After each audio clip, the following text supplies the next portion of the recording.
Le padre Pio, vous le savez, a toujours eu une santé déficiente. Il avait une mauvaise santé, mais sa santé était de fer. C'est le paradoxe. En effet, vous savez qu'il ne mangeait rien, ou presque. Il buvait très peu, perdait du sang par les stigmates de la passion du Christ qu'il portait aux mains, aux pieds, aux côtés et à l'épaule. On a pensé qu'il était tuberculeux, tant il semblait avoir de problèmes respiratoires. Dans sa cellule, il avait en permanence une bonbonne à oxygène afin de l'empêcher d'étouffer. Malgré tout, il confessait plusieurs heures par jour, jusqu'à 15, 18 même parfois, travaillait à son œuvre de charité, l'hôpital du soulagement de la souffrance. Bref, et il est mort à 81 ans. Sa santé a posé des énigmes à la médecine. Et en effet, on ne peut s'empêcher de penser que ces épreuves physiques n'avaient pas une origine naturelle, disons. Lorsqu'il était malade, les anges le réconfortaient et l'aidaient, comme l'affirme son supérieur de l'époque, le père Paolino da Casacaland. Ce dernier va nous raconter une anecdote que j'ai sélectionnée spécialement pour vous. Elle se situe dans l'année 1918-1919. Cher ami fidèle du Padre Pio, bonjour, mon nom est Jean Goyard et vous assistez au programme sur les pas du Padre Pio. Aujourd'hui, le Padre Pio pouvait compter sur son ange gardien, aussi comme infirmier.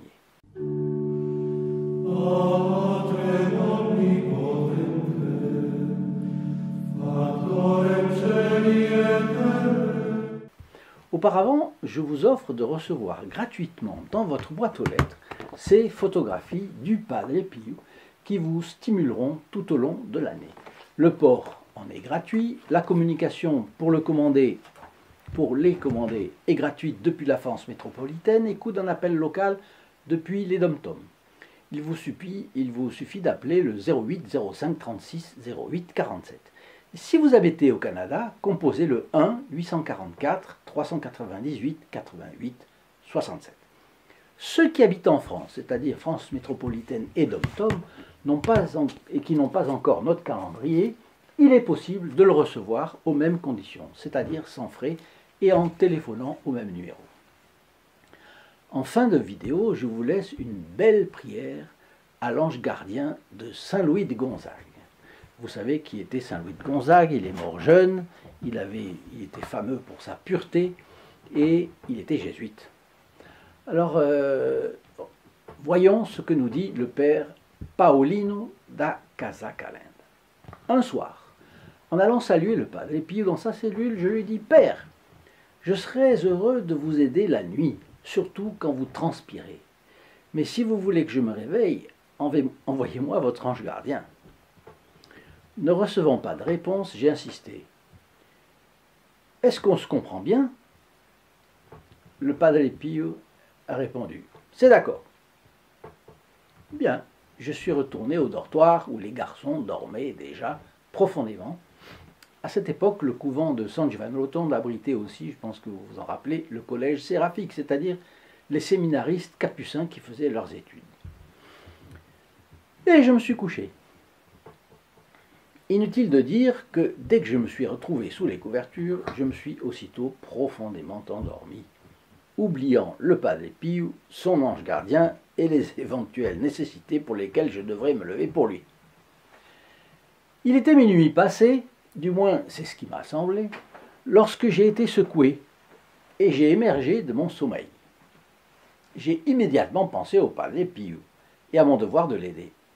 Mais le lendemain matin, j'étais toujours dans mon lit sans m'être levé. Alors le Padre Pio avait probablement eu besoin d'aide. Le Padre Paolino ne s'étant pas réveillé, et du moins n'y étant pas allé, par qui le Padre Pio a-t-il pu être aidé? Alors, ou bien par personne, ou bien quelqu'un l'a aidé. Bon, qui? Quand le matin je suis allé dans la cellule du Padre Pio, je lui ai raconté en souriant que je m'étais bien réveillé, mais immédiatement rendormi. Toujours en souriant, j'ai ajouté « Pourquoi votre ange gardien est-il venu me secouer s'il m'a laissé me rendormir? Ça a été un travail inutile. En revanche, s'il vient de nouveau, qu'il me réveille pour de bon, pour que je sois obligé de me lever. » Le Padre Paolino poursuit son récit en disant que le soir de ce même jour, en allant souhaiter une bonne nuit au Padre Pio, il a renouvelé sa demande d'être réveillé par l'ange gardien du Padre. Il faisait cela par charité pour ce confrère en peine. Il était aussi fort intrigué par ce fait extraordinaire, et ça a peut-être pu jouer aussi pour qu'il puisse voir de près qu'est-ce que c'était. La deuxième nuit, il était encore profondément endormi. Et il s'est également senti ballotté, davantage que la nuit d'avant. Il s'est réveillé, a pensé aller immédiatement chez le Padre Pio, mais il s'est retourné et encore endormi. L'ange gardien du Padre Pio avait de nouveau réveillé le Padre Paolino.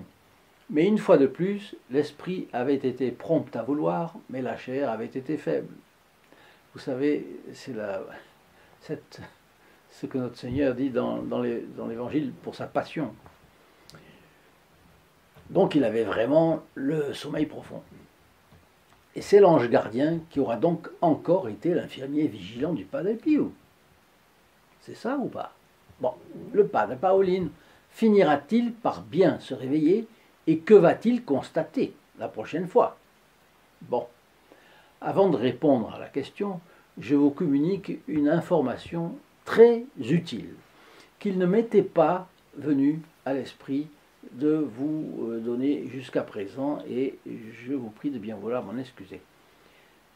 C'est que si vous êtes membre du groupe des protégés du Padre Pio, qu'on trouve dans la description en dessous, le fameux lien st-padre-pio.fr, là vous voyez l'explication des protégés du Padre Pio. Si vous en faites partie, vous avez d'autres bénéfices que la messe célébrée chaque vendredi pour vous, que les prières des autres protégés du Padre Pio pour vous quand vous avez une intention particulière, pressante, etc. Bien. Et que les documents qui sont envoyés aux protégés du Padre Pio, comme cette brochure Vie, Passion et Glorification du Padre Pio, ou bien ce petit livre Sélection de prières et méditation du Padre Pio. C'est envoyé, ça, bien sûr, aux personnes qui soutiennent particulièrement la chaîne. Alors, quel est l'avantage dont je parlais, que j'avais oublié de vous dire? C'est de recevoir une communication lorsqu'un événement important se produit. Par exemple, notre prochain livret, qui aura plus ou moins ce format, sur la bonne confession, il sera prêt dans plus ou moins 2 mois. Il est en préparation. Et bien sûr, tous les membres du groupe des protégés du Padre Pio vont le recevoir. Autre exemple, en septembre dernier, la municipalité de Strasbourg a essayé d'interdire totalement, imaginez, vous n'auriez pas imaginé ça, d'interdire totalement les croix dans le fameux marché de Noël de la capitale alsacienne. Vous avez bien entendu, interdire les croix dans le marché de Noël de Strasbourg. Et pourquoi? Ah, il fallait réinventer le marché et le rendre plus authentique, comme si enlever la référence au sauveur du genre humain rendrait plus authentique un marché de Noël où on célèbre la naissance de ce même sauveur. Non, c'est quelque chose d'absolument ahurissant. Et dans la plus pure habitude antichrétienne, les crucifix étaient appelés croix de J.C. J.C. Pourquoi? Parce qu'ils ne voulaient pas dire Jésus-Christ. J.C. signifie Jésus-Christ. Madame le maire de Strasbourg est peut-être de ceux qui rougissent du Christ devant les hommes.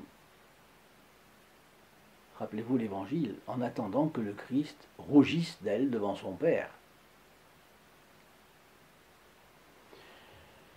Face au tollé ainsi provoqué, la mairie a reculé pour cette année. Et c'est ce que dit la Croix du 12 octobre 2022. Mais une liste d'objets interdits est en préparation pour Noël 2023. Que va-t-on donc prohiber maintenant? Les santons, les crèches, les pains d'épices en forme d'agneau ou d'agneau. L'agneau, c'est Pascal. Bon, mais enfin, des pains d'épices tellement nombreux en Alsace, comme dans la tradition germanique, et d'ailleurs, où on représente l'enfant Jésus ou tel personnage fameux. Vous l'avez compris, c'est le caractère chrétien de Noël que l'on veut remettre en cause. Alors, dans ce genre d'occasion, nous jouons le rôle de lanceur d'alerte. Nous envoyons à tous les protégés du Padre Pio une carte postale, ou 2 ou 3, et chacun peut signer une carte postale pré-libellée, il n'a rien à faire, rien que, hop, l'envoyer à l'autorité concernée. Je vous assure que c'est efficace. D'ailleurs, vous voyez, le maire, la maire de Strasbourg a reculé. Vous voyez donc toutes les possibilités qui s'offrent à notre réseau formé autour du Padre Pio. C'est pourquoi je vous signale le lien st-padre-pio.fr que vous retrouvez facilement dans la description ci-dessous. Je vous y donne en tout cas rendez-vous. Alors reprenons le Padre Paolino, et donc de très bonne volonté. Il veut aider le Padre Pio, et c'est d'autant plus méritoire de sa part qu'il sait qu'il a un sommeil très lourd, et il va se faire réveiller en pleine nuit, avec la difficulté de se rendormir peut-être. Mais ensuite, il a des scrupules de n'avoir pas été capable de se lever alors que l'ange gardien du Padre Pio était venu le réveiller. Alors nous en sommes donc à la 3e nuit. Et le soir arrivé, il va voir de nouveau le Padre Pio, c'est lui qui raconte. Je suis allé le voir pour lui recommander à son ange gardien, pour lui demander de recommander à son ange gardien de me réveiller comme je le désirais tellement. Ou de me laisser tranquille pour ne pas me donner les scrupules le lendemain d'avoir manqué à mon projet. Et je suis allé me coucher dans le dortoir des séminaristes. Il était autour d'1h30 du matin, comme j'ai pu le constater plus tard, lorsque je me suis senti trembler, et cette fois tellement trembler que j'ai immédiatement sauté du lit et me suis rendu auprès du Padre Pio, une bougie à la main. Oui, il n'y avait pas d'électricité comme aujourd'hui. Quand je suis arrivé à sa chambre, j'ai frappé à la porte et lui ai aussitôt demandé en entrant « De quoi avez-vous besoin, Padre ?» Et lui « Je suis littéralement en nage. Soyez gentil de m'aider à changer ma chemise, je ne peux pas y arriver tout seul. » Et vous savez qu'effectivement, lorsqu'on est en nage et qu'on reste ensuite au lit dans ces conditions, ça arrive quand on est très malade. C'est arrivé à combien de personnes? À un bébé ou à un enfant. Et qu'est-ce qui se passe? On a froid, c'est l'humidité maximale, et on a froid. Et on peut prendre une bronchite carabinée. Donc il n'y a pas de meilleur témoignage sur cet épisode que celui du Padre Paolino lui-même, qui était, je le répète, le supérieur du Padre Pio à l'époque, à ce moment-là. Voilà ce qu'il dit. « Voyez bien que je suis arrivé pile au bon moment. Ni trop tôt, ni après ce qu'il fallait, comme si j'avais été en train de veiller au pied du lit du malade, et comme si je n'avais pas été profondément endormi dans mon lit quelques minutes avant. » C'est vraiment très très joli, très très joli. Et les anges gardiens, ça marche. Alors, je vais vous donner la prière à l'ange gardien de Saint-Louis de Gonzague, mais avant, je vous recommande de partager nos vidéos, de mettre votre like bien sûr et de me donner vos commentaires sur les anges. Toute cette question des anges, c'est très intéressant. Alors, prière à l'ange gardien de Saint-Louis de Gonzague.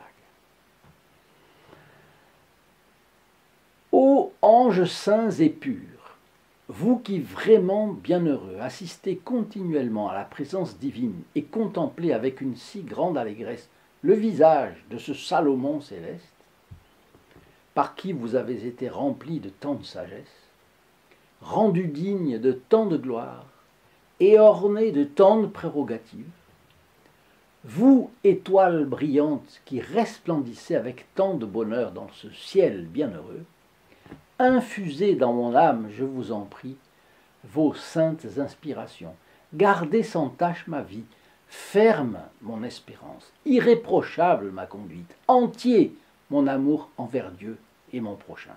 Je vous en supplie, ange bienheureux, daignez par votre aide me conduire sur la voie royale de l'humilité, où vous avez marché les premiers, afin qu'après cette vie, je puisse mériter de voir en votre compagnie la sainte face du Père éternel, et d'être compté parmi votre nombre à la place d'une de ces étoiles, qui par leur orgueil sont tombées du ciel.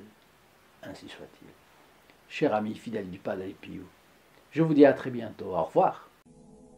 In nome del Padre, del Figliolo e dello Spirito Santo, e così sia. Sia lodato Gesù e Maria, e